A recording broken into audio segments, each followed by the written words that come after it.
Ang mundo ay hindi palaging patas. Hindi lahat ng nagsusumikap ay umaani ng tagumpay. Hindi lahat ng mabuti ay naiintindihan at hindi lahat ng tama ay tinatanggap. Sa unang tingin, masakit itong isipin. Parang nilalamon ng kawalan ng hustisya ang lahat ng ating pagsisikap. Pero sa likod ng pait na ito may lihim na kapangyarihan. Ang kapangyarihang dala ng pagtanggap dahil sa sandaling yakapin mo ang mga katotohanang ayaw mong marinig. Doon nagsisimula ang paghilom. Doon mo muling maririnig ang sarili mong tinig sa gitna ng katahimikan ng mundo. Ito ang mga katotohanang hindi itinuturo sa paaralan, hindi sinasabi sa mga sermon, at madalas kinikimkim ng mga pusong pagod na ring lumaban. Ngunit sa bawat katotohanang tinatanggap mo, isang hakbang ang naiaangat mo, hindi palayo sa sakit kundi papalapit sa pag-unlad.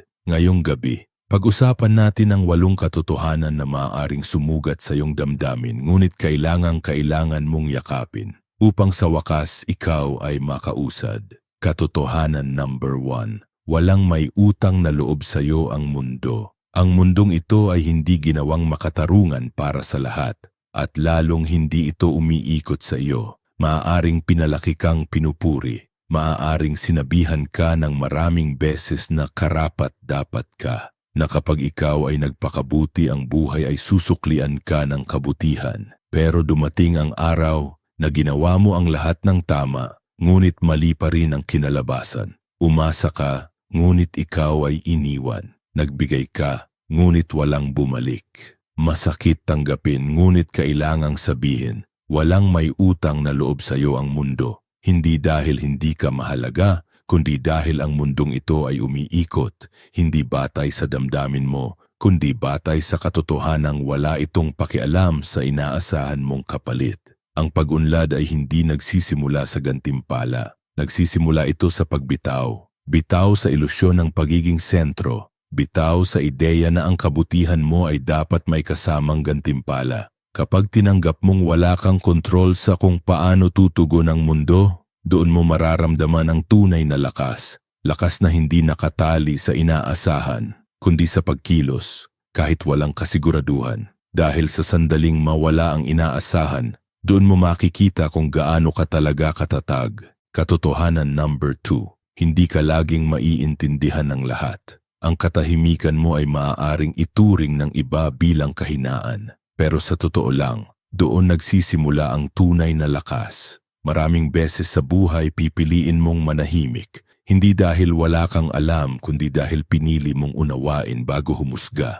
At sa katahimikan na yon, madalas hindi ka nauunawaan. Sasabihin nilang mahina ka, tahimik ka, hindi ka lumalaban, pero hindi nila alam na sa loob mo may digmaan kang kinakalaban araw-araw at nananalo ka kahit walang nakakakita. Ang totoo, hindi ka laging maiintindihan ng lahat at hindi mo kailangang ipilit ang sarili mo para maintindihan. Dahil ang tunay na halaga ay hindi nasusukat sa dami ng pumapalakpak sa iyo, kundi sa tibay ng loob mo sa oras ng katahimikan. Minsan kailangan mong lumakad mag-isa dahil doon mo maririnig ang mga tinig na totoo, ang tinig ng konsensya mo, ang tinig ng paninindigan, ang tinig ng kaluluwang hindi nabubuhay sa validation ng iba. Oo, mahirap maglakad ng mag-isa, malamig, tahimik, nakakatakot, pero sa bawat hakbang sa dilim ikaw ay tumitibay at sa dulo, makikilala mo ang sarili mong hindi kailanman nabigyan ng espasyo sa gulo ng mundo. Hindi mo kailangang maunawaan ng lahat.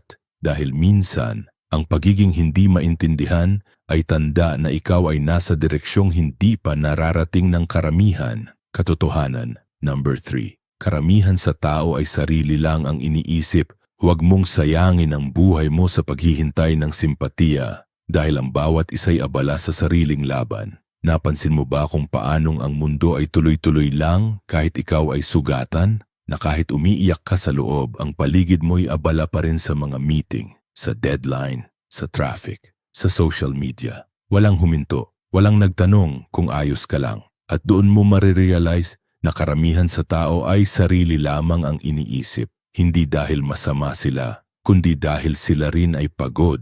May sarili ring sugat, takot at iniindang sakit na hindi nila kayang ipakita. Kung inaasahan mong ang mundo ay laging may makikiramay, madidismaya ka. Lalo na kung ikaw ay tahimik, matatag at sanay na sa pasanin. Dahil mas madalas hindi nila napapansin kung gaano kabigat ang bitbit mo. Kaya huwag mong personalin kung minsan ay tila walang may pakialam. Hindi ito laban ng pagdamdam kundi paalala na ikaw ay kailangang tumayo para sa sarili mo. Ang kapangyarihan ay nasa pagtanggap na sa mundong ito hindi laging may tutulong. Kaya't huwag kang maghintay ng simpatya. Sa halip, ituon mo ang lakas mo sa sariling paglalakad. Dahil habang ang iba'y abala sa kanilang sariling laban, ikaw din may daang kailangang tahakin. At kung pipiliin mong magpatuloy, kahit walang palakpak, kahit walang tingin ng iba, doon mo matatagpuan ang tunay na dignidad.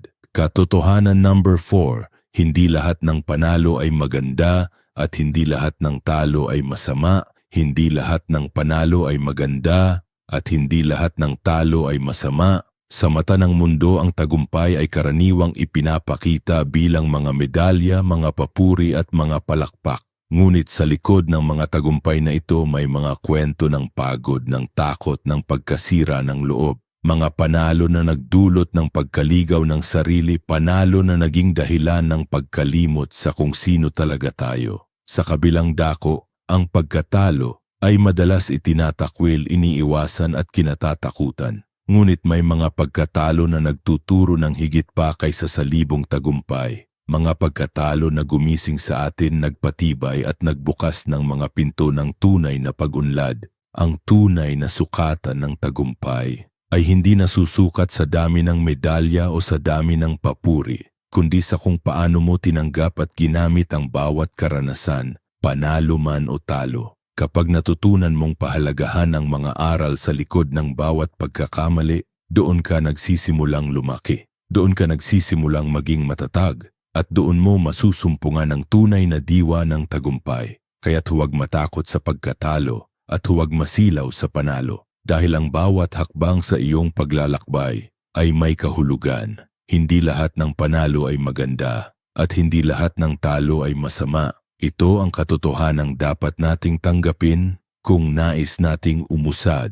Katotohanan number 5, kailangan mong gumalaw kahit walang gana. Sa bawat paglalakbay patungo sa pangarap, darating ang mga sandali na pakiramdam mo ay wala kang gana. Na tila ang bawat hakbang ay mabigat at ang mundo ay nagpapahinga habang ikaw ay nagpupursige. Ngunit dito pumapasok ang isang lihim na bihirang pag-usapan, ang disiplina. Ang disiplina ay hindi ang apoy ng damdamin na mabilis magliyab. Hindi ito ang matindi at malakas na inspirasyon na pansamantala lang.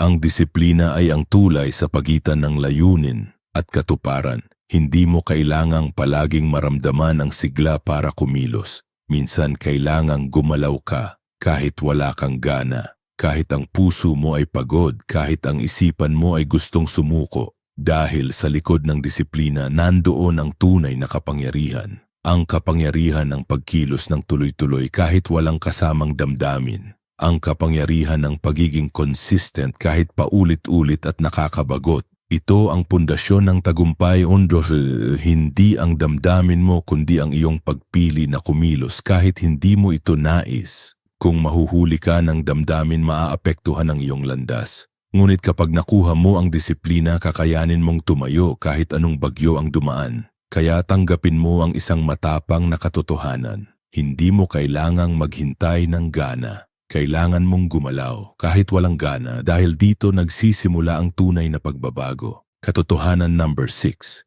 Hindi mo kontrolado ang lahat, pero may kontrol ka pa rin. Hindi mo kontrolado ang lahat. Hindi mo hawak ang takbo ng mundo, ang galaw ng ibang tao o ang mga pangyayari sa paligid mo. Maraming beses nararamdaman mong parang ang buhay ay isang bagyong walang humpay, isang ilog na hindi mo mapipigilan ng agos.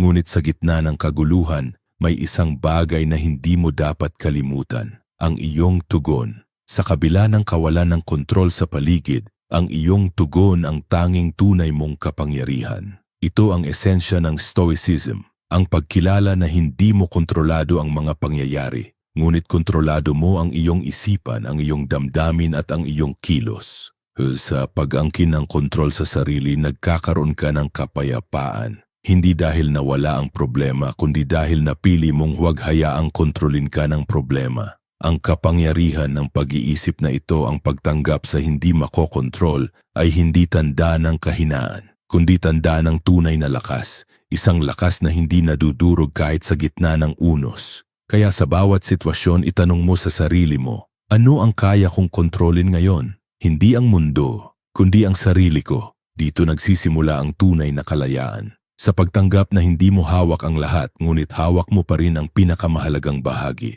ang iyong sarili. Katotohanan number 7. Lahat ay lilipas, lahat ay lilipas. Ang sakit na bumabalot sa puso mo ngayon, ang saya na sumisiklab sa damdamin mo kanina, ang tagumpay na pinagmamalaki mo, at ang kabiguang nagpapabigat sa iyong dibdib. Walang isa man dito ang mananatili magpakailanman. Ito ang katotohanang minsan ay mahirap tanggapin, ngunit nagdadala ng malalim na pag-asa. Ang bawat sandali, kahit gaano pa ito kalakas o kalambot, ay pansamantala lamang. Ang impermanence, isang prinsipyo ng buhay na nagpapaalala sa atin na ang lahat ng bagay ay dumadaan. Kahit ang pinakamadilim na gabi ay may kasunod na bukang liwayway. Kahit ang pinakamainit na araw ay may lulubog na araw. Kapag naunawaan mo ito, matututunan mong huminga ng mas malalim sa gitna ng unos. Matututunan mong magpahinga sa kabila ng sakit. Matututunan mong magdiwang ng tahimik sa mga tagumpay at bumangon pagkatapos ng pagkabigo. Dahil ang oras, ang hindi mo nakikita ngunit palaging dumadaloy, ang magdadala sa iyo sa panibagong yugto, ang maglilinis ng sugat, ang magpapabago ng pananaw. Kaya't sa bawat pagdurusa at saya, alalahanin mo, lahat ay lilipas, at sa paglipas ng panahon makakahanap ka ng lakas.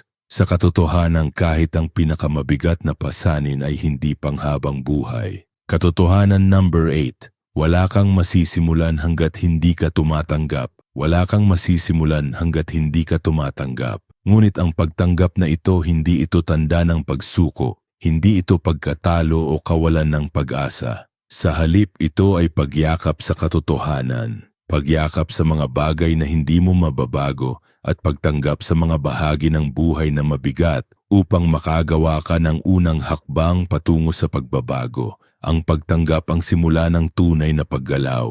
Kung hindi mo tatanggapin ang iyong sitwasyon, mananatili kang nakatigil sa lugar na nangangarap ngunit hindi kumikilos. Ngunit sa sandaling ikaw ay umamin na may mga bagay na kailangan mong tanggapin, nagbubukas ito ng pinto sa pag-asa, sa lakas, at sa pagkakataong muling bumangon. Ito ang matibay na pundasyon ng pag-usad. Hindi dahil naging madali ang lahat, kundi dahil pinili mong harapin ang katotohanan at gamitin ito para itulak ang sarili pasulong. Kaya sa pagtatapos ng ating paglalakbay, ipaalala ko sa iyo, ang pagtanggap ay hindi pagtatapos. Ito ang simula ng bago. At dito sa pagtanggap nagsisimula ang iyong tunay na pag-unlad. Ngayon pag-isipan mo ng tahimik, alin sa mga katotohanang ito ang pinakamatagal mong tinanggap o marahil alin ang pinakamahirap tanggapin hanggang ngayon? Baka ngayon na ang panahon